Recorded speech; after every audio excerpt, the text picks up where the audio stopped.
ಆತ್ಮೀಯರೇ, GVC ಟ್ಯುಟೋರಿಯಲ್ಗೆ ಸ್ವಾಗತ. ಹಿಂದಿನ ತರಗತಿಯಲ್ಲಿ ನಾವು ದೆಹಲಿ ಸುಲ್ತಾನರು ಪಾಠದ ಸುಮಾರು 20 MCQ ಪ್ರಶ್ನೆಗಳನ್ನು ವಿವರಣಾತ್ಮಕವಾಗಿ ಅಧ್ಯಯನ ಮಾಡಿದ್ದೆವು. ಇನ್ನು ಈಗ ಈ ತರಗತಿಯಲ್ಲಿ ಅಂದರೆ ಇನ್ನೊಂದು ಎಷ್ಟು ಸಾಧ್ಯನೋ ಅಷ್ಟು ಪ್ರಶ್ನೆಗಳನ್ನು ವಿವರಣಾತ್ಮಕವಾಗಿ ಅಧ್ಯಯನ ಮಾಡೋಣ. ಇದರಿಂದ ನಿಮಗೆ ವಿವರಣಾತ್ಮಕ ಪತ್ರಿಕೆಗೂ ತುಂಬ ಉಪಯೋಗ ಆಗ್ತದೆ. ಈಗ ಮೊದಲನೇ ಪ್ರಶ್ನೆ, ಗಿಯಾಜುದ್ದೀನ್ ತುಘಲಕ್ ಯಾವ ವಂಶದ ಸಂಸ್ಥಾಪಕರಾಗಿದ್ದರು? ಗಿಯಾಜುದ್ದೀನ್ ತುಘಲಕ್ ಯಾವ ವಂಶದ ಸಂಸ್ಥಾಪಕರಾಗಿದ್ದರು? ಆಪ್ಷನ್ ಎ ಖಿಲ್ಜಿ ವಂಶ, ಆಪ್ಷನ್ ಬಿ ಲೋಧಿ ವಂಶ, ಆಪ್ಷನ್ ಸಿ ತುಘಲಕ್ ವಂಶ, ಆಪ್ಷನ್ ಡಿ ಗುಲಾಮ ವಂಶ. ನೋಡೋಣ, ಯೋಚಿಸಿ. ಅಲ್ಲಿವರೆಗೆ ಈ ಗಿಯಾಜುದ್ದೀನ್ ತುಘಲಕ್ನ ಬಗ್ಗೆ ತಿಳ್ಕೊಳ್ಳೋಣ. ಸಾಮಾನ್ಯವಾಗಿ ನೀವು ಅಲ್ಲಿ ಉತ್ತರವನ್ನು ಊಹಿಸಿರ್ತೀರ, ಸರಿಯಾದವನ್ನು ಉತ್ತರವನ್ನು ಊಹಿಸಿರ್ತೀರ ಅಂದ್ಕೊಂಡು ಈ ಗಿಯಾಜುದ್ದೀನ್ ತುಘಲಕ್ ಯಾವ ವಂಶದ ಸಂಸ್ಥಾಪಕರು ಎಂಬುದನ್ನು ತಿಳ್ಕೊಳ್ಳೋಣ. ಅದಕ್ಕೂ ಮುಂಚೆ ಈ ಗಿಯಾಜುದ್ದೀನ್ ತುಘಲಕ್ನ ಬಗ್ಗೆ ವಿಶ್ಲೇಷಣಾತ್ಮಕವಾಗಿ ತಿಳಿಯೋಣ. ಗಿಯಾಜುದ್ದೀನ್ ತುಘಲಕ್ ವಂಶದ ಸ್ಥಾಪಕರಾಗಿದ್ದು ಯಾವ ವಂಶ? ತುಘಲಕ್. ಹೆಸರೇ ಸೂಚಿಸುವಂತೆ ತುಘಲಕ್ ವಂಶದ ಸ್ಥಾಪಕರಾಗಿದ್ದು ದೆಹಲಿ ಸುಲ್ತಾನರಾದರು. ಅವರು 1320ರಿಂದ 1325ರವರೆಗೆ ಆಳ್ವಿಕೆ ನಡೆಸಿದರು. ಅವರ ಮೂಲ ಹೆಸರು ಗಾಜಿ ಮಲ್ಲಿಕ್ ಆಗಿತ್ತು. ಗಿಯಾಜುದ್ದೀನ್ ತುಘಲಕ್. ಈ ಗಿಯಾಜುದ್ದೀನ್ನ ಕುರಿತು ಕೆಲವು ಮುಖ್ಯ ಅಂಶಗಳನ್ನು ತಿಳಿಯೋಣ. ಮೊದಲಿಗೆ ವಂಶಸ್ಥಾಪನೆ. ಕೊಂಬಿ ವಂಶದ ಕೊನೆಗೆ 1320ರಲ್ಲಿ ತುಘಲಕ್ ವಂಶವನ್ನು ಸ್ಥಾಪಿಸಿದರು. ಖಿಲ್ಜಿ ವಂಶದ ಕೊನೆಯ ರಾಜ ಖುಸ್ರು ಖಾನ್ ಅನ್ನು ಸೋಲಿಸಿ ಸಿಂಹಾಸನಕ್ಕೇರಿದರು. ಆಡಳಿತ ಮತ್ತು ಸಾಧನೆಗಳೇನಪ್ಪ ಅಂತಂದರೆ, ದೆಹಲಿಯಲ್ಲಿ ತುಘಲಕಾಬಾದ್ ಕೋಟೆ ನಿರ್ಮಿಸಿದರು. ಸಾಮ್ರಾಜ್ಯ ವಿಸ್ತರಣೆ. ರಾಜಸ್ಥಾನ, ಬಂಗಾಳ, ಒಡಿಶಾ ಮತ್ತು ದಕ್ಷಿಣ ಭಾರತದ ಕೆಲವು ಭಾಗಗಳನ್ನು ತನ್ನ ಆಡಳಿಕೆ ತಂದರು. ನ್ಯಾಯಪ್ರಿಯ ರಾಜನಾಗಿದ್ದರು ಮತ್ತು ಸುಸ್ಥಿರ ಆರ್ಥಿಕ ನೀತಿಗಳನ್ನು ಅನುಸರಿಸಿದರು. ಇವರ ಸಾವು ಹೇಗಾಯಿತು ಅಂತಂದರೆ, 1325ರಲ್ಲಿ ಬಂಗಾಳದ ಮೇಲೆ ವಿಜಯ ಸಾಧಿಸಿದ ನಂತರ ದೆಹಲಿಗೆ ಮರಳುವಾಗ ತಮ್ಮ ಮಗ ಜೌನಾ ಖಾನ್ ನಂತರದ ಮೊಹಮ್ಮದ್ ಬಿನ್ ತುಘಲಕ್ ಅವರಿಗಾಗಿ ಏರ್ಪಡಿಸಿದ್ದ ನಾಟಕೀಯ ಸ್ವಾಗತ ಕಾರ್ಯಕ್ರಮದಲ್ಲಿ ಸ್ತಂಭದ ಕುಸಿತದಿಂದ ಸಾವನ್ನಪ್ಪಿದರು ಎಂದು ಹೇಳಲಾಗುತ್ತದೆ. ಇತರ ಕೆಲವು ಸ್ರೋತಗಳ ಪ್ರಕಾರ ಅವರ ಮಗ ಮೊಹಮ್ಮದ್ ಬಿನ್ ತುಘಲಕ್ ಅವರ ವಿರುದ್ಧ ಷಡ್ಯಂತ್ರ ರೂಪಿಸಿ ಕೊಂದನು ಎಂಬ ಸಾಧ್ಯತೆ ಇದೆ ಅಂತ ಹೇಳಲಾಗ್ತದೆ. ಗಿಯಾಜುದ್ದೀನ್ ತುಘಲಕ್ ಅವರ ಆಡಳಿತ ಶಿಸ್ತಿನೊಂದಿಗೆ ನಡೆದಿತ್ತಾದರೂ ಅವರ ಆಳ್ವಿಕೆ ಹೆಚ್ಚು ದೀರ್ಘಕಾಲ ಉಳಿಲಿಲ್ಲ.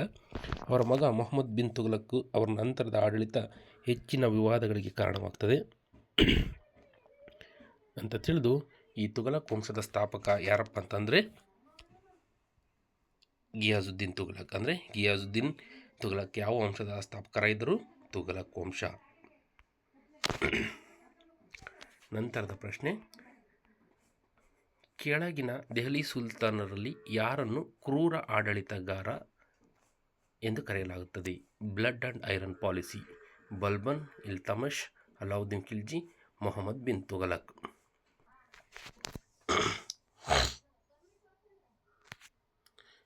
ಇದರಲ್ಲಿ ಕೆಳಗಿನ ದೆಹಲಿ ಸುಲ್ತಾನರಲ್ಲಿ ಯಾರನ್ನು ಕ್ರೂರ ಆಡಳಿತಗಾರ ಎಂದು ಕರೆಯುತ್ತಾರೆ? ಬಲ್ಬನ್. ಈ ಬಲ್ಬನ್ನನ ಕ್ರೂರ ಆಡಳಿತದ ಬಗ್ಗೆ ಒಂದಿಷ್ಟು ಮಾಹಿತಿಯನ್ನು ನಾವು ತಿಳಿದುಕೊಳ್ಳೋಣ. ಈ ಬಲ್ಬನ್ ದೆಹಲಿ ಸುಲ್ತಾನತಿ ಶಕ್ತಿಶಾಲಿ ಮತ್ತು ಕ್ರೂರ ಆಡಳಿತಗಾರನಾಗಿರ್ತಾನೆ. ಅವನು ಮೂಲತಃ ಇಲ್ಬರಿ ತುರ್ಕ ವಂಶದವನಾಗಿದ್ದು ಮೊದಲು ಸುಲ್ತಾನ ನಾಸಿರುದ್ದೀನ್ ಮೊಹಮ್ಮದನ ವಜೀರನಾಗಿ ಅಂದರೆ ಮುಖ್ಯ ಸಚಿವರಾಗಿ ಸೇವೆ ಸಲ್ಲಿಸುತ್ತಾರೆ. 1266ರಲ್ಲಿ ತಾನೇ ದೆಹಲಿ ಸುಲ್ತಾನನಾಗಿ ಅಧಿಕಾರಕ್ಕೆ ಬಂದನು ಮತ್ತು ತನ್ನ ಆಳ್ವಿಕೆಯನ್ನು ಬಲಪಡಿಸಲು ಹಲವು ಕಠಿಣ ಕ್ರಮಗಳನ್ನು ಅನುಸರಿಸ್ತಾನೆ. ಈ ಬಲ್ಬನನ ಕ್ರೂರ ಆಡಳಿತದ ವೈಶಿಷ್ಟ್ಯತೆಗಳೇನಪ್ಪ ಅಂತಂದರೆ, ರಾಜಾಧಿಕಾರದ ಪ್ರತಿಷ್ಠೆ. ಅವನು ರಾಜಾಧಿಕಾರವನ್ನು ಪರಮೋನ್ನತವೆಂದು ಪರಿಗಣಿಸಿದನು. ನಾನು ದೇವರ ಪ್ರತಿನಿಧಿ ಎಂಬ ಭಾವನೆಯನ್ನು ಹೊಂದಿದ್ದನು. ಮಂತ್ರಿಗಳು ಮತ್ತು ಅಧಿಕಾರಿಗಳು ಸುಲ್ತಾನನ ಮುಂದೆ ಗಂಭೀರವಾಗಿ ನಿಂತಿರಬೇಕಾಗಿತ್ತು. ಅವರು ನಗಲು ಅಥವಾ ಅನುಚಿತ ವರ್ತನೆ ತೋರಲು ಬಿಡಲಾಗುತ್ತಿರಲಿಲ್ಲ. 2. ಕಠಿಣ ದಂಡ ಮತ್ತು ಕಾನೂನು ವ್ಯವಸ್ಥೆ. ಕಾನೂನು ಸುವ್ಯವಸ್ಥೆ ಕಾಪಾಡಲು ಗಡಿ ಪ್ರಾಂತ್ಯಗಳಲ್ಲಿ ಕಠಿಣ ಶಿಕ್ಷೆಗಳನ್ನು ವಿಧಿಸಿದರು. ಕುತುಬುದ್ದೀನ್ ಐಬಕ್ ಹಾಗೂ ಇಲ್ತಮಿಷ್ನ ಸಮಯದಲ್ಲಿ ರಾಜಕೀಯವಾಗಿ ಪ್ರಬಲವಾಗಿದ್ದ ಚಹಲ್ಗನಿ, ಅಂದರೆ ಇಂದಿನ ತರಗತಿಯಲ್ಲಿ ನಾವು ವಿವರಣೆಯನ್ನು ಕೊಟ್ಟಿದ್ದೇನೆ, 40 ತುರ್ಕ್ ಅಮೀರ್ಗಳ ಗುಂಪು ಅನ್ನು ಸಂಪೂರ್ಣವಾಗಿ ನಾಶ ಮಾಡ್ತಾನೆ. ಮೂರನೇದೇನಪ್ಪ ಅಂತಂದರೆ ಉಗ್ರ ಆರ್ಮಿ, ಸೈನಿಕ ವ್ಯವಸ್ಥೆ. ಸುಲ್ತಾನತನ್ನು ಬಲಪಡಿಸಲು ಶಕ್ತಿಶಾಲಿ ಸೈನ್ಯವನ್ನು ರಚಿಸಿದನು. ಗಡಿ ಪ್ರದೇಶಗಳಲ್ಲಿ ಮಂಗೋಲ್ ಹಾನಿಗಳನ್ನು ತಡೆದು ರಾಜಕೀಯ ಶಾಂತಿ ಸ್ಥಾಪಿಸ್ತಾನೆ. 4. ಅಮೀರ್ಗಳ ಮತ್ತು ಮಹಾರಾಜರ ಮೇಲಿನ ಕಟ್ಟುನಿಟ್ಟಾದ ನಿಯಂತ್ರಣ ಅಧಿಕಾರಿಗಳನ್ನು ಅನುಮಾನದ ಮತ್ತು ದ್ರೋಹವನ್ನು ತಡೆಯಲು ಕಠಿಣ ನಿಯಮಗಳನ್ನು ಜಾರಿಗೊಳಿಸ್ತಾನೆ. ಯಾವುದೇ ಆಕ್ರಮಣ ಅಥವಾ ರಾಜಕೀಯ ಕುತಂತ್ರಗಳ ವಿರುದ್ಧ ಕಠಿಣ ಹೋರಾಟ ನಡೆಸ್ತಾನೆ. ಭ್ರಷ್ಟಾಚಾರ ಮತ್ತು ರಾಜನಿಂದೆ ವಿರುದ್ಧ ಕಠಿಣ ಕ್ರಮ ಕೈಗೊಳ್ತಾನೆ. ರಾಜ್ಯದ ಅಧಿಕಾರಿ ಅಥವಾ ಸಾಮಾನ್ಯ ಪ್ರಜೆಯ ಸುಲ್ತಾನನ ವಿರುದ್ಧ ದ್ರೋಹ ಮಾಡಿದರೆ ಅಥವಾ ಅವರ ಆಡಳಿತವನ್ನು ಪ್ರಶ್ನಿಸಿದರೆ ಅವರನ್ನು ನಿಷ್ಕಾರುಣ್ಯವಾಗಿ ಕೊಲೆ ಮಾಡಲಾಗುತ್ತಿತ್ತು ಅಥವಾ ಮಾರಣಾಂತಿಕ ಶಿಕ್ಷೆ ನೀಡಲಾಗುತ್ತಿತ್ತು. ಈ ಬಲ್ಬನನ ಕ್ರೂರ ಆಡಳಿತದ ಪರಿಣಾಮ ಏನಪ್ಪ ಅಂತಂದರೆ, ಇಲ್ಲಿ ಪಾಸಿಟಿವ್ ಆಗಿ ತಗೊಂಡ್ರೆ ರಾಜ್ಯದಲ್ಲಿ ಶಿಸ್ತು ಮತ್ತು ಶಾಂತಿ ಏರ್ಪಡುತ್ತೆ. ಮಂಗೋಲ್ ಹಾನಿಗಳನ್ನು ತಡೆಯಲು ಬಲಿಷ್ಠ ಸೇನೆಯನ್ನು ಅಭಿವೃದ್ಧಿಪಡಿಸ್ತದೆ. ಆದರೆ ನೆಗೆಟಿವ್ ಆಗಿ ನೋಡಿದರೆ ಅವನ ಕಠಿಣತೆಯಿಂದಾಗಿ ಜನರ ಮೇಲೆ ಭಯದ ವಾತಾವರಣ ನಿರ್ಮಾಣವಾಯಿತು. ನಂತರ ಇನ್ನೊಂದು, ತನ್ನ ಆಳ್ವಿಕೆಯಲ್ಲಿ ಕೊನೆಯಲ್ಲಿ ಮನುಷ್ಯತ್ವದ ಅಭಾವ ಮತ್ತು ಆಪ್ತರಲ್ಲಿ ವಿಶ್ವಾಸದ ಕೊರತೆ ಬೆಳೆಯಿತು. ಒಟ್ಟಾರೆಯಾಗಿ ಬಲ್ಬನ್ ತನ್ನ ಕಠಿಣ ನಿಯಂತ್ರಣ ಮತ್ತು ಭಯದ ಆಧಿಪತ್ಯದಿಂದ ಸುಲ್ತಾನತನ್ನು ಶಕ್ತಿಶಾಲಿಯಾಗಿ ಉಳಿಸಿಕೊಂಡನು. ಆದರೆ ಅವನ ಮೃತ್ಯುವಿನ ನಂತರ ಅವನ ಉತ್ತರಾಧಿಕಾರಿಗಳು ರಾಜ್ಯವನ್ನು ಸಮರ್ಥವಾಗಿ ನಿರ್ವಹಿಸಲು ವಿಫಲರಾಗ್ತಾರೆ. ಇದರಿಂದಾಗಿ ಖಿಲ್ಜಿ ವಂಶದ ಉದಯಕ್ಕೆ ಅವಕಾಶ ಸಿಕ್ಕಂತೂ ಕೂಡ ಆಗುತ್ತೆ. ಇದರಿಂದ ಬಲ್ಬನನ್ನು ಕ್ರೂರ ಆಡಳಿತಗಾರ ಅಂತ ಕರೆಯಲಾಗ್ತದೆ. ನಂತರದ ಪ್ರಶ್ನೆ ನೋಡೋಣ. ಕುತುಬುದ್ದೀನ್ ಐಬಕ್ಕನ ಮೇಲೆ ಮಹಮ್ಮದ್ ಗೋರಿ ಏಕೆ ಭರವಸೆ ಇಟ್ಟಿದ್ದನು? ಆಪ್ಷನ್ ಎ, ಐಬಕ್ ಒಬ್ಬ ಗುಲಾಮನಾಗಿದ್ದನು, ಅವನು ಯುದ್ಧಗಳಲ್ಲಿ ಪರಿಣಿತನಾಗಿದ್ದನು, ಅವನು ವೈಶಾಲ್ಯ ಯೋಧನಾಗಿದ್ದನು, ಅವನು ಗೋರಿ ವಂಶದ ಆಪ್ತನಾಗಿದ್ದನು. ಉತ್ತರವನ್ನು ನೋಡೋಣ. ಯಾಕಂದರೆ ಅವನು ಕುತುಬುದ್ದೀನ್ ಐಬಕ್ಕು ಯುದ್ಧಗಳಲ್ಲಿ ತುಂಬ ಪರಿಣಿತನಾಗಿರ್ತಾನೆ. ನಾವು ಈಗಾಗಲೇ ಕುತುಬುದ್ದೀನ್ ಐಬಕ್ಕು ಮತ್ತು ಮಹಮ್ಮದ್ ಗೋರಿ ಇಬ್ಬರ ಬಗ್ಗೆಯೂ ಸಂಪೂರ್ಣವಾಗಿ ತಿಳಿದಿರೋದರಿಂದ ಇವರಿಬ್ಬರ ಬಗ್ಗೆ ಒಂದು ವಿಶ್ಲೇಷಣೆ ಇಲ್ಲಿ ಬೇಕಾಗಿರೋದಿಲ್ಲ. ಅದರಿಂದ ಒಂದು ಅಂಶ ಗೊತ್ತಾಗುತ್ತೆ, ಅವನು ಯುದ್ಧಗಳಲ್ಲಿ ತುಂಬ ಪರಿಣಿತನಾಗಿದ್ದರಿಂದ ಮಹಮ್ಮದ್ ಗೋರಿ ಕುತುಬುದ್ದೀನ್ ಐಬಕ್ಕನ ಮೇಲೆ ಸಂಪೂರ್ಣವಾದ ಒಂದು ಭರವಸೆಯನ್ನು ಇಟ್ಟಿರ್ತಾನೆ. ನಂತರದ ಪ್ರಶ್ನೆ ನೋಡೋಣ. ಕೆಳಗಿನ ದೆಹಲಿ ಸುಲ್ತಾನರಲ್ಲಿ ಯಾರು ಕಾಳ ನಾಣ್ಯಗಳನ್ನು ಪ್ರಚಾರಕ್ಕೆ ತಂದರು? ಕಾಳದ ನಾಣ್ಯ ಅಥವಾ ಕಾಳ ನಾಣ್ಯಗಳನ್ನು ಯಾರು ಪ್ರಚಾರಕ್ಕೆ ತರ್ತಾರೆ? ಏನಿದು ಕಾಳ ನಾಣ್ಯ? ಓಕೆ, ಉತ್ತರವನ್ನು ನೋಡಿದರೆ ನಾವು ಮೊಹಮ್ಮದ್ ಬಿನ್ ತುಘಲಕ್ ಕಾಳ ನಾಣ್ಯವನ್ನು ಪ್ರಚಾರಕ್ಕೆ ತಂದನು ಅಂತ. ಇಲ್ಲಿ ಆಪ್ಷನ್ ಅಲಾವುದ್ದೀನ್ ಖಿಲ್ಜಿ, ಮೊಹಮ್ಮದ್ ಬಿನ್ ತುಘಲಕ್, ಫಿರೋಜ್ ಶಾ ತುಘಲಕ್, ಬಲ್ಬನ್ ಎಲ್ಲ ಇದೆ. ಅದರಲ್ಲಿ ಮೊಹಮ್ಮದ್ ಬಿನ್ ತುಘಲಕ್ ಈ ಕಾಳ ನಾಣ್ಯಗಳನ್ನು ಪ್ರಚಾರಕ್ಕೆ ತರ್ತಾನೆ. ಈ ಕಾಳ ನಾಣ್ಯದ ಬಗ್ಗೆ ಒಂದಿಷ್ಟು ಮಾಹಿತಿಯನ್ನು ತಿಳಿದುಕೊಳ್ಳೋಣ. ಇತಿಹಾಸದಲ್ಲಿ ನಾಣ್ಯಗಳ ಬೆಳವಣಿಗೆಗೂ ಮೊದಲು ಮೌಲ್ಯ ವಿನಿಮಯಕ್ಕಾಗಿ ಮಾನವರು ಕಾಳದ ವ್ಯವಸ್ಥೆ ಬಾರ್ಟರ್ ಸಿಸ್ಟಮ್ ಬಳಸಿದರು. ಆದರೆ ಇದು ಅನೇಕ ಅಡಚಣೆಗಳಿಗೂ ಉಂಟು ಮಾಡಿದೆ. ಇದರಿಂದ ನಾಣ್ಯಗಳ ಬಳಕೆ ಪ್ರಾರಂಭವಾಯಿತು. ಕಾಳದ ವ್ಯವಸ್ಥೆ ಎಂದರೇನು? ಬಾರ್ಟರ್ ಸಿಸ್ಟಮ್ ಅಂದರೆ ಪ್ರಾಚೀನ ಕಾಲದಲ್ಲಿ ನಾಣ್ಯಗಳಿಲ್ಲದ ಕಾರಣ ಒಬ್ಬರು ಇನ್ನೊಬ್ಬರಿಗೆ ವಸ್ತು ಅಥವಾ ಸೇವೆಗಳನ್ನು ವಿನಿಮಯ ಮಾಡಿಕೊಳ್ಳುತ್ತಿದ್ದರು. ಉದಾಹರಣೆಗೆ, ನಾಟುವವನು ಅಥವಾ ಕೃಷಿಕ ತನ್ನ ಹಕ್ಕಿಯನ್ನು, ಗುಮ್ಮಟ ಅಥವಾ ಕೂಲಿ ಮಾಡುವವನು ತನ್ನ ಶ್ರಮವನ್ನು, ಮಡಿಕೆ ಮಾಡುವವರು ಕುಂಬಾರ ತನ್ನ ಮಡಕೆಗಳನ್ನು ಪರಸ್ಪರ ವಿನಿಮಯ ಮಾಡಿಕೊಳ್ಳುತ್ತಿದ್ದರು. ಇದು ಅನುಕೂಲಕರವಾಗಿರಲಿಲ್ಲ, ಏಕೆಂದರೆ ಎಲ್ಲ ವಸ್ತುಗಳು ಪರಸ್ಪರ ವಿನಿಮಯ ಯೋಗ್ಯವಾಗಿರಲಿಲ್ಲ. ಮೊದಲಿನ ವಹಿವಾಟು ಮತ್ತು ಪ್ರಾಕೃತಿಕ ನಾಣ್ಯಗಳು. ಕೆಲವು ವಸ್ತುಗಳು ನಾಣ್ಯದಂತೆ ಬಳಸಲ್ಪಟ್ಟವು. ಗೋಧಿ, ಅಕ್ಕಿ, ಉಣ್ಣೆ, ಮೆಣಸು, ಉಪ್ಪು ಇತ್ಯಾದಿ. ಕಂದುಗೋಡೆ, ಕೋಡಗು, ಗೋವಿನ ತುಪ್ಪ ಲೆಕ್ಕಶೀರ್ಷಿಕೆಯಂತೆ ಕಾರ್ಯನಿರ್ವಹಿಸುತ್ತಿದ್ದವು. ಭಾರತದಲ್ಲಿ ಗೋವುಗಳು ಸಂಪತ್ತಿನ ಸಂಕೇತವಾಗಿದ್ದವು. ಒಂದು ಗೋದ್ಬಂಡೆ ಅಥವಾ 10 ಹಸಿವಿ ಗೋವಿಂದೆಗಳನ್ನು ಲೆಕ್ಕಕ್ಕೆ ಇಡಲಾಗುತ್ತಿತ್ತು. ನಂತರ ಲೋಹದ ನಾಣ್ಯಗಳ ಆವಿಷ್ಕಾರ ಆಗ್ತದೆ. ಪ್ರಾಚೀನ ಭಾರತದಲ್ಲಿ ತಾಮ್ರ, ಬೆಳ್ಳಿ, ಚಿನ್ನದ ನಾಣ್ಯಗಳ ಬಳಕೆ ಆರಂಭವಾಗ್ತದೆ. ಮೊಟ್ಟ ಮೊದಲ ಹೊಳ ಅಥವಾ ತಾಮ್ರದ ನಾಣ್ಯಗಳನ್ನು ಮಹಾಜನಪದಗಳ ಕಾಲದಲ್ಲಿ, ಅಂದರೆ 600 BC ಬಳಸಲಾಗುತ್ತಿತ್ತು. 600 BCE ಕಾಲದಲ್ಲಿ ಬಳಸಲಾಗುತ್ತಿತ್ತು. ಮೌರ್ಯರು, ಗುಪ್ತರು ಮತ್ತು ಕುಶಾಣರು ತಮ್ಮದೇ ಆದ ಚಿನ್ನದ ನಾಣ್ಯಗಳನ್ನು ಹೊರತಂದರು. ಇದಿಷ್ಟು ಕಾಳ ನಾಣ್ಯದ ಬಗ್ಗಿನ ಒಂದು ಮಾಹಿತಿ. ಈ ಕಾಳ ನಾಣ್ಯವನ್ನು ಪ್ರಚಾರಕ್ಕೆ ತಂದವರು ಯಾರಪ್ಪ ಅಂತಂದರೆ ಮೊಹಮ್ಮದ್ ಬಿನ್ ತುಘಲಕ್. ಯಾರು? ಮೊಹಮ್ಮದ್ ಬಿನ್ ತುಘಲಕ್. ನೋಡೋಣ ಮುಂದಿನ ಪ್ರಶ್ನೆಯನ್ನು. ಫಿರೋಜ್ ಶಾ ತುಘಲಕ್ ನದಿಗಳ ಪಕ್ಕದಲ್ಲಿ ಯಾವ ಯೋಜನೆಯನ್ನು ಪ್ರಾರಂಭಿಸಿದರು? ಕೃಷಿ ಅಭಿವೃದ್ಧಿ ಯೋಜನೆ, ಸೇತುವೆಗಳ ನಿರ್ಮಾಣ, ಕಾಲುವೆಗಳ ನಿರ್ಮಾಣ, ವ್ಯಾಪಾರ ಅಭಿವೃದ್ಧಿ ಯೋಜನೆ. ಇಷ್ಟು ನೋಡ್ಬೋದು. ಅಂದರೆ ಫಿರೋಜ್ ಶಾ ತುಘಲಕ್ ನದಿಗಳ ಪಕ್ಕದಲ್ಲಿ ಯಾವ ಯೋಜನೆಯನ್ನು ಪ್ರಾರಂಭಿಸಿದರು? ಕೃಷಿ ಅಭಿವೃದ್ಧಿ ಯೋಜನೆ, ಸೇತುವೆಗಳ ನಿರ್ಮಾಣ, ಕಾಲುವೆಗಳ ನಿರ್ಮಾಣ, ವ್ಯಾಪಾರ ಅಭಿವೃದ್ಧಿ ಯೋಜನೆ. ಉತ್ತರ ಕಾಲುವೆಗಳ ನಿರ್ಮಾಣ. ಆಟೋಮೆಟಿಕ್ ಗೊತ್ತಾಗುತ್ತೆ ನಮಗೆ, ನದಿ ಪಕ್ಕದಲ್ಲಿ ಕಾಲುವೆಗಳನ್ನೇ ನಿರ್ಮಾಣ ಮಾಡಬೇಕು. ಕಾಲುವೆಗಳ ನಿರ್ಮಾಣವನ್ನು ಯೋಜನೆ ಮಾಡ್ತಾರೆ. ಇದರ ಬಗ್ಗೆ ಒಂದು ಸ್ವಲ್ಪ ಮಾಹಿತಿಯನ್ನು ತಿಳ್ಕೊಳ್ಳೋಣ. ಫಿರೋಜ್ ಶಾ ತುಘಲಕ್ ಮತ್ತು ಅವನ ಕಾಲುವೆಗಳ ನಿರ್ಮಾಣ. ಫಿರೋಜ್ ಶಾ ತುಘಲಕ್ ವಂಶದ ಪ್ರಭಾವಿ ಸುಲ್ತಾನನಾಗಿದ್ದು ಸೇವಾ ಮತ್ತು ಜನಪರ ಆಡಳಿತಕ್ಕೆ ಪ್ರಾಧಾನ್ಯ ನೀಡಿದ ರಾಜನಾಗಿ ಖ್ಯಾತನಾದ. ಅವನು ವಿಶೇಷವಾಗಿ ಕಾಲುವೆಗಳ ನಿರ್ಮಾಣದ ಮೂಲಕ ಕೃಷಿಯನ್ನು ಉತ್ತೇಜಿಸುವಲ್ಲಿ ಮಹತ್ವದ ಪಾತ್ರ ವಹಿಸಿದ್ದನು. ಫಿರೋಜ್ ಶಾ ತುಘಲಕ್ ಸಮಗ್ರ ಆಡಳಿತಕರ್ತೃ. ಮೊಹಮ್ಮದ್ ಬಿನ್ ತುಘಲಕ್ನ ನಂತರ ಅಧಿಕಾರಕ್ಕೆ ಬಂದ ಫಿರೋಜ್ ಶಾ ತೀವ್ರವಾದ ಹಣಕಾಸು ಸಮಸ್ಯೆಗಳನ್ನು ಎದುರಿಸಬೇಕಾಯಿತು. ತನ್ನ ಆಡಳಿತವನ್ನು ಜನಪರವಾಗಿಡಲು ಸೇತುವೆಗಳು, ನಗರಗಳು, ಮಸೀದಿ ಮತ್ತು ಕಾಲುವೆಗಳನ್ನು ನಿರ್ಮಿಸಿದರು. ಕೃಷಿ ಸುಧಾರಣೆಗಾಗಿ ಸಿದ್ಧವಾದ ನೀರಾವರಿ ವ್ಯವಸ್ಥೆಯನ್ನು ರೂಪಿಸ್ತಾನೆ ಇವನು. ಕಾಲುವೆಗಳ ನಿರ್ಮಾಣ ಕೃಷಿಗೆ ಬೆಂಬಲ ಕೊಡ್ತದೆ. ಉತ್ತರ ಭಾರತದಲ್ಲಿ ಒಣ ಪ್ರದೇಶಗಳನ್ನು ಕೃಷಿಯಾಗಿ ಗಡಿಯಾರಣ್ಯಗಳಾಗಿ ಪರಿವರ್ತಿಸಲು ಕಾಲುವೆಗಳ ಜಾಲವನ್ನು ನಿರ್ಮಿಸ್ತಾನೆ. ಮಹತ್ವದ 4 ದೊಡ್ಡ ಕಾಲುವೆಗಳು ಯಾವಪ್ಪ ಇವನು ಅಂತಂದರೆ, ಯಮುನಾ ನದಿಯಿಂದ ಹರಿಯಾಣದ ಹಿಸ್ಸಾರ್ವರೆಗೆ ಕಾಲುವೆ ನೀರಾವರಿ ವಿಸ್ತಾರವಾಯಿತು. ಗಗ್ನಹರ್ ಕಾಲುವೆ ಪಂಜಾಬ್ ಮತ್ತು ಹರಿಯಾಣದಲ್ಲಿ ಕೃಷಿ ಅಭಿವೃದ್ಧಿಗೆ ಸಹಾಯ ಮಾಡಿದ ಕಾಲುವೆ.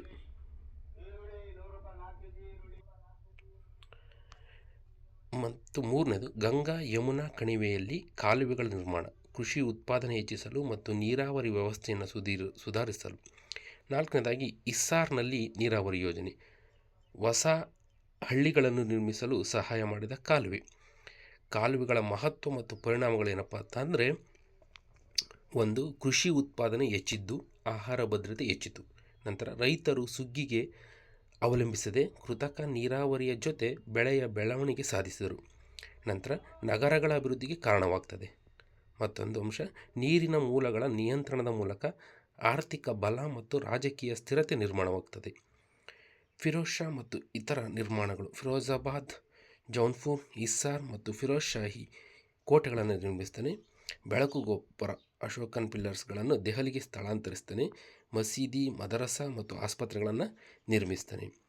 ಒಟ್ಟಾರೆಯಾಗಿ ಫಿರೋಜ್ ಶಾ ತುಘಲಕ್ ಕನಿಷ್ಠ ಯುದ್ಧಗಳನ್ನು ನಡೆಸಿದ ಶಾಂತಿಪ್ರಿಯ ಸುಲ್ತಾನನಾಗಿದ್ದನು. ಇವನು ಕನಿಷ್ಠ ಯುದ್ಧಗಳಂದರೆ ತುಂಬ ಕಡಿಮೆ ಯುದ್ಧಗಳನ್ನು ನಡೆಸಿದಂತಹ ಶಾಂತಿಪ್ರಿಯ ಸುಲ್ತಾನನಾಗಿದ್ದು ಕೃಷಿ ಮತ್ತು ಕಾಲುವೆಗಳ ನಿರ್ಮಾಣಕ್ಕೆ ಶ್ರದ್ಧೆ ಕೊಟ್ಟನು.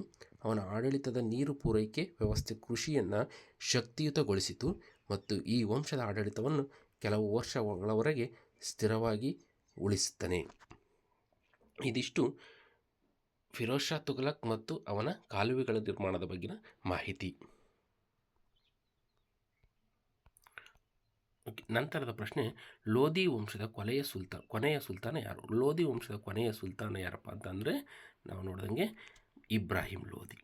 ಇಬ್ರಾಹಿಂ ಲೋಧಿ ಬಗ್ಗೆ ಸ್ವಲ್ಪ ತಿಳ್ಕೊಳ್ಳಿ, ಯಾಕಂದರೆ ವಿವರಣಾತ್ಮಕ ಪ್ರಶ್ನೆ ಕೇಳಿದರೆ ನಿಮಗೆ ಬರೀಲಿಕ್ಕೂ ಕೂಡ ಅನುಕೂಲ ಆಗ್ತದೆ. ಸೊ ಇಬ್ರಾಹಿಂ ಲೋಧಿ ಬಗ್ಗೆ ತಿಳ್ಕೊಳ್ಳೋಣ. ದೆಹಲಿ ಸುಲ್ತಾನರಲ್ಲಿ ಲೋಧಿ ವಂಶದ ಕೊನೆಯ ಸುಲ್ತಾನನಾಗಿದ್ದವನು ಇಬ್ರಾಹಿಂ ಲೋಧಿ. ಅವನು 1517ರಿಂದ 1526ರವರೆಗೆ ಆಳ್ವಿಕೆ ನಡೆಸಿದನು. ಅವನು ತನ್ನ ತಂದೆ ಸಿಕಂದರ್ ಲೋಧಿ ನಂತರ ದೆಹಲಿ ಸಿಂಹಾಸನವನ್ನು ಹತ್ತುತ್ತಾನೆ. ಇವನ ಆಡಳಿತದಲ್ಲಿ ನಡೆದಂಥ ಮುಖ್ಯ ಘಟನೆಗಳೇನಪ್ಪ ಅಂತಂದರೆ, 1. ಆಂತರಿಕ ತೊಡಕುಗಳು. ಇಬ್ರಾಹಿಂ ಲೋಧಿ ಕ್ರೂರ ಆಡಳಿತವನ್ನು ನಡೆಸ್ತಾನೆ. ತನ್ನ ಅಧಿಕಾರವನ್ನು ಹೆಚ್ಚಿಸಲು ಪ್ರಜಾಪ್ರಿಯ ಆಳ್ವಿಕೆಯನ್ನು ಅನುಸರಿಸಲಿಲ್ಲ. ಮಹತ್ವದ ಅಮೀರನನ್ನು ಅಂದರೆ ಸೇನಾ ನಾಯಕರು ಶಂಕಿಸಿ ದಂಡಿಸ್ತಾನೆ. ಇದು ಅವನ ವಿರುದ್ಧ ಅಸಮಾಧಾನ ಹುಟ್ಟಿಸ್ತದೆ. 2ನೇದೇನಪ್ಪ ಅಂತಂದರೆ ಪಾಣಿಪಟ್ನ ಮೊದಲ ಯುದ್ಧ. 1526ರಲ್ಲಿ ಪಾಣಿಪತ್ ಕದನ ನಡೀತದಲ್ಲ, ಅವನ ಆಡಳಿತದ ವಿರುದ್ಧ ಅಸಮಾಧಾನಗೊಂಡಂತಹ ಪಂಜಾಬ್ನ ಗವರ್ನರ್ ದೌಲತ್ ಖಾನ್ ಲೋಧಿ ಹಾಗೂ ರಜಪೂತ್ ನಾಯಕ ರಾಣಾ ಸಂಗ ಮುಘಲ್ ನಾಯಕ ಬಾಬರ್ಗೆ ಸಹಾಯ ಕೋರ್ತಾರೆ. ಈ ಹಿನ್ನೆಲೆಯಲ್ಲಿ 1526ರ ಏಪ್ರಿಲ್ 21ರಂದು ಬಾಬರ್ ಮತ್ತು ಇಬ್ರಾಹಿಂ ಲೋಧಿ ನಡುವಣ ಮೊದಲ ಪಾಣಿಪಟ್ ಯುದ್ಧ ನಡೀತದೆ. ಬಾಬರ್ನ ಸಣ್ಣ ಆದರೆ ಸುಸಜ್ಜಿತ ಸೇನೆ ಮೀನ್ಸ್ ಆರ್ಟಿಲ್ಲರಿ ಬಳಸಿ ಇಬ್ರಾಹಿಂ ಲೋದಿ ಯೋಧರ ವಿರುದ್ಧ ಜಯ ಸಾಧಿಸ್ತಾನೆ. ಈ ಯುದ್ಧದಲ್ಲಿ ಇಬ್ರಾಹಿಂ ಲೋದಿ ಸಾವನ್ನಪ್ತಾನೆ. ಈ ಯುದ್ಧದಿಂದ ಆದಂಥ ಪ್ರಭಾವ ಏನಪ್ಪ ಅಂದರೆ ಈ ಲೋದಿ ವಂಶದ ಅಂತ್ಯ ಹಾಗೂ ಮೊಘಲ್ ಸಾಮ್ರಾಜ್ಯದ ಸ್ಥಾಪನೆ ನಡೀತದೆ. ಬಾಬರ್ ಭಾರತದಲ್ಲಿ ಮೊಘಲ್ ಸಾಮ್ರಾಜ್ಯವನ್ನು ಸ್ಥಾಪಿಸ್ತಾನೆ. ಇದಿಷ್ಟು ಇಬ್ರಾಹಿಂ ಲೋದಿಯ ಕುರಿತು ಮಾಹಿತಿ. ಲೋದಿ ವಂಶದ ಕೊನೆಯ ಸುಲ್ತಾನ್ ಯಾರು? ಇಬ್ರಾಹಿಂ ಲೋದಿ. ಮುಂದಿನ ಪ್ರಶ್ನೆಯನ್ನು ನೋಡೋಣ. ಮುಂದಿನ ಪ್ರಶ್ನೆ, ಅಲ್ಲಾವುದ್ದೀನ್ ಖಿಲ್ಜಿ ಯಾವ ರಾಜನನ್ನು ಸೋಲಿಸಿ ದಕ್ಷಿಣ ಭಾರತಕ್ಕೆ ದಾಳಿ ಮಾಡಿದನು? ಆಪ್ಷನ್ ಎ ಕಾಕತೀಯ ಪ್ರೋಲರ ನಾಯಕ, ಆಪ್ಷನ್ ಬಿ ಹೊಯ್ಸಳ ಬಲ್ಲಾಳ ನಾಯಕ, ಆಪ್ಷನ್ ಸಿ ಮಾಳ್ವ ರಾಜನು, ಆಪ್ಷನ್ ಡಿ ವಿಜಯನಗರ ರಾಜನು. ಅಲ್ಲಾವುದ್ದೀನ್ ಖಿಲ್ಜಿ ಯಾವ ರಾಜನನ್ನು ಸೋಲಿಸ್ತಾನೆ? ಉತ್ತರ ಕಾಕತೀಯ ಪ್ರೋಲರ ನಾಯಕ. ಓಕೆ, ಇದು ನೇರವಾದ ಪ್ರಶ್ನೆ ಇದೆ. ನಂತರ ಮುಂದಿನ ಚಾಪ್ಟರ್ನಲ್ಲಿ ಅಂದರೆ ಈ ಕಾಕತೀಯ ಪ್ರೋಲರ ಬಗ್ಗೆ ಹೇಳುವಾಗ ಈ ಕಾಕತೀಯ ಪ್ರೋಲರನ್ನು ಬಗ್ಗೆ ವಿವರಿಸ್ತೇನೆ. ನಂತರದ ಪ್ರಶ್ನೆ, ಮೊಹಮ್ಮದ್ ಬಿನ್ ತುಘಲಕ್ ತನ್ನ ಆಡಳಿತವನ್ನು ಯಾವ ನಗರಕ್ಕೆ ಸ್ಥಳಾಂತರಿಸಲು ಯತ್ನಿಸಿದರು? Option A Agra, option B Daulatabad, option C Fatehpur Sikri ಮತ್ತು ಲಾಹೋರ್. ನಿಮಗೆಲ್ಲರಿಗೂ ಗೊತ್ತಿರುವ ಹಾಗೆ ಮೊಹಮ್ಮದ್ ಬಿನ್ ತುಘಲಕ್ನ ತನ್ನ ಆಡಳಿತವನ್ನು ಯಾವ ನಗರಕ್ಕೆ? ದೌಲತಾಬಾದ್ ನಗರಕ್ಕೆ ಸ್ಥಳಾಂತರಿಸಲು ಯತ್ನಿಸ್ತಾನೆ. ಅಂದರೆ ಉತ್ತರ ದೌಲತಾಬಾದ್. ಇವನು ಅಂದರೆ ಈ ಮೊಹಮ್ಮದ್ ಬಿನ್ ತುಘಲಕ್ನು ರಾಜಧಾನಿ ಬದಲಾವಣೆಗೆ ತುಂಬ ಪ್ರಸಿದ್ಧಿ. ಅಂದರೆ ಇವನ ಒಂದು ರಾಜಧಾನಿ ಬದಲಾವಣೆಗೆ ಬಗ್ಗೆ ತಿಳ್ಕೊಳ್ಳೋಣ. ಯಾಕೆಂದರೆ ವಿವರಣಾತ್ಮಕವಾಗಿ ಕೇಳಿದ್ರು ಕೂಡ ಬರಿಬೋದು ನೀವು. ಈ ದೆಹಲಿ ಸುಲ್ತಾನರ ಕಾಲದಲ್ಲಿ 1206 ಅಂದರೆ 1526 ಇದು ದೆಹಲಿ ಸುಲ್ತಾನರ ಕಾಲ.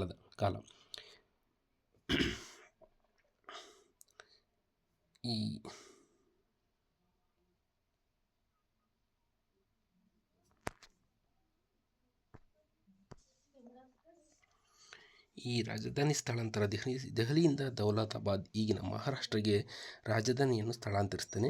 ಕಾರಣ ದಕ್ಷಿಣ ಭಾರತದ ಹಳ್ಳಿಯ ನಿಯಂತ್ರಣ ಮತ್ತು ದೆಹಲಿಯ ಭದ್ರತೆ. ಅನಂತರ ಜನರ ನಿರ್ಬಂಧಿತ ವಲಸೆ ತೀವ್ರ ಹಾನಿ ಉಂಟು ಮಾಡ್ತದೆ. ಬಹುತೇಕ ಜನರು ಸಾವನ್ನಪ್ತಾರೆ. ಈ ಬಹುಮುಖ್ಯ ಆಡಳಿತ ಮತ್ತು ದೆಹಲಿಯ ಜನಸಂಖ್ಯೆ ಕುಸಿತವಾದ ಕಾರಣ ಮುಂದೆ ದೆಹಲಿಯನ್ನೇ ರಾಜಧಾನಿಯಾಗಿ ಪುನಃ ಸ್ಥಾಪಿಸ್ತಾನೆ. ಈ ಒಂದು ದೆಹಲಿಯಿಂದ ದೌಲತಾಬಾದ್ ಹಾಗೂ ದೌಲತಾಬಾದ್ನಿಂದ ದೆಹಲಿಗೆ ರಾಜಧಾನಿ ಸ್ಥಳಾಂತರ ಮಾಡುವಾಗ ತೀವ್ರವಾದ ವೈಫಲ್ಯವನ್ನು ಅನುಭವಿಸ್ತಾನೆ.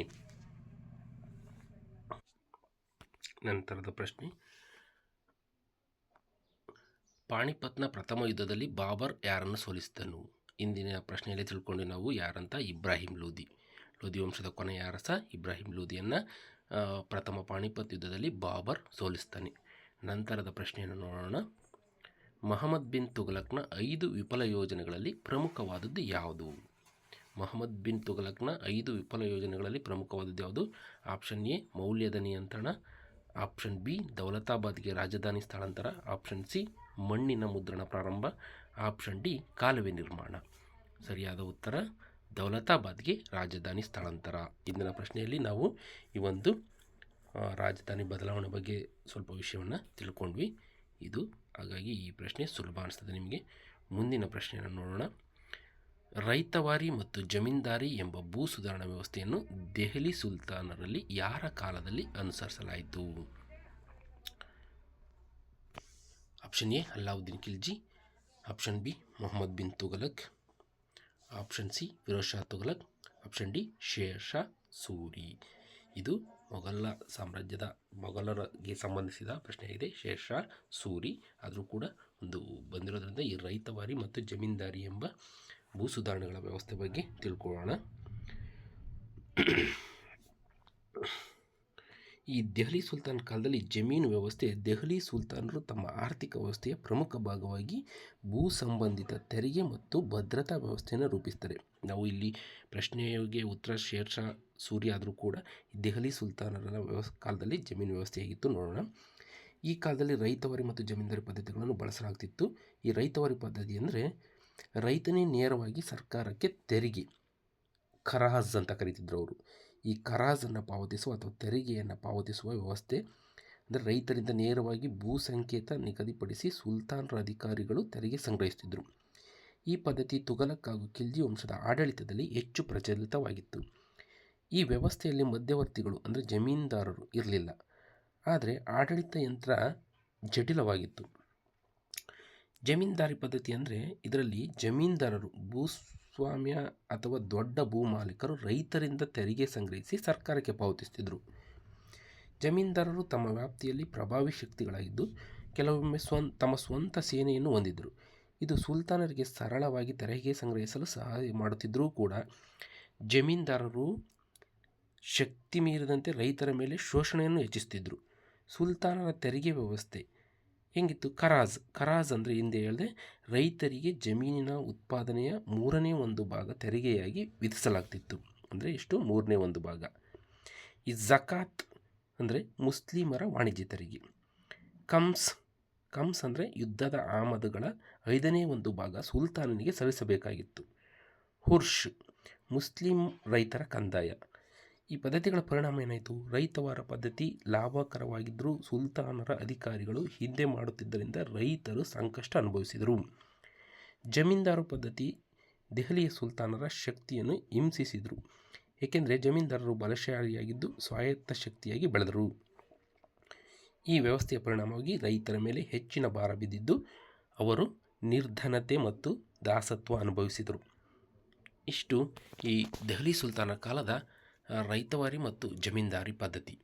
ಇವ್ರ ಕಾಲದಲ್ಲಿ ಶೇರ್ ಶಾ ಸೂರಿ ಒಂದು ಅನುಭವಿಸ್ತಾನೆ. ನೋಡೋಣ ಅದನ್ನು ಮುಂದಿನ ತರಗತಿಯಲ್ಲಿ ಇನ್ನಷ್ಟು ವಿವರಣಾತ್ಮಕವಾಗಿ ಮುಂದಿನ ಬಹು ಆಯ್ಕೆ ಪ್ರಶ್ನೋತ್ತರಗಳನ್ನು ವಿವರಣಾತ್ಮಕವಾಗಿ ಕಲಿಯೋಣ. ಇಲ್ಲಿವರೆಗೂ ಯಾರೆಲ್ಲ ನಮ್ಮ ಚಾನಲ್ಗೆ ಸಬ್ಸ್ಕ್ರೈಬ್ ಆಗಿಲ್ವೋ ಅವರೆಲ್ಲರೂ ಕೂಡ ಸಬ್ಸ್ಕ್ರೈಬ್ ಆಗಿ, ನಿಮಗೆ ಮುಂದೆ ಇನ್ನಷ್ಟು ಪ್ರತಿಯೊಂದು ಪಾಠದ ವಿವರಣಾತ್ಮಕ ಬಹು ಆಯ್ಕೆ ಪ್ರಶ್ನೆಗಳನ್ನು ವಿವರಣಾತ್ಮಕವಾಗಿ ಹೇಳಲಾಗುತ್ತದೆ.